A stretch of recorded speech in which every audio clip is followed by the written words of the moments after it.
1961 ভাষা শহীদরা বাংলাদেশি মুক্তেশ্বর কেম্প্রায়ের মন্তব্যের ক্ষোভের আগুন বরাক উপত্যকায়।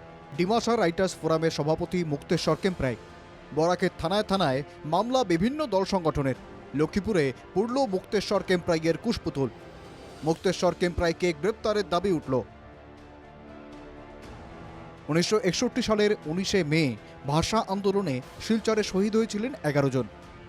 মহান ভাষা শহীদদের বাংলাদেশি বলে উল্লেখের ঘটনায় তীব্র ক্ষোভে ফুঁসে উঠেছে সমগ্র বরাক।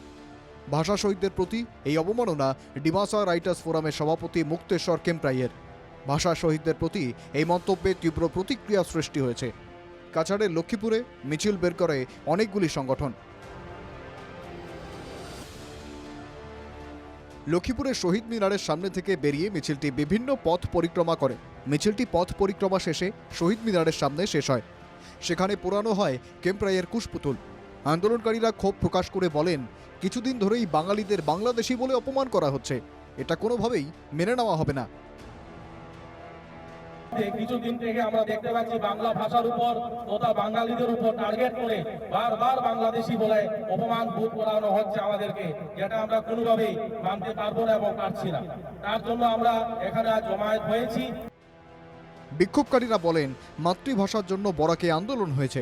1961 সালে ভাষা আন্দোলনে 11 জন শহীদ হয়েছেন। সেই আন্দোলনের সুফল হিসেবে সব ভাষাভাষী মানুষ মাতৃভাষায় শিক্ষা গ্রহণ করতে পারছে। আমরা জানি আমাদের বরাক হচ্ছে একাদশ শহীদের রক্তে রঙানো একটি জায়গা। আমাদের এই বরাক উপত্যকাতে আমরা 1961 সনের যে মাতৃভাষার উপর যে আন্দোলন হয়েছিল সেটা শুধু বাংলা ভাষার জন্য নয়, সে ভাষা আন্দোলন ছিল সমগ্র ভাষাভাষী মানুষের অধিকারের জন্য।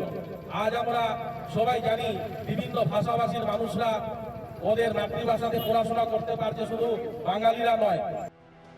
বরাকের ভাষা শহীদরা বাংলাদেশি ছিলেন বলে উল্লেখ করে অসম সাহিত্য সভার সভাপতিকে চিঠি লিখেছিলেন ডিমাসা রাইটার্স ফোরামের সভাপতি মুক্তেশ্বর কেম্প্রাই।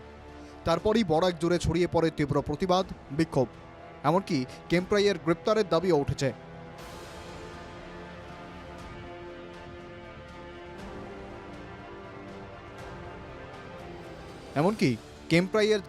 দাবিও উঠেছে। Bureau report, NK TV Bangla.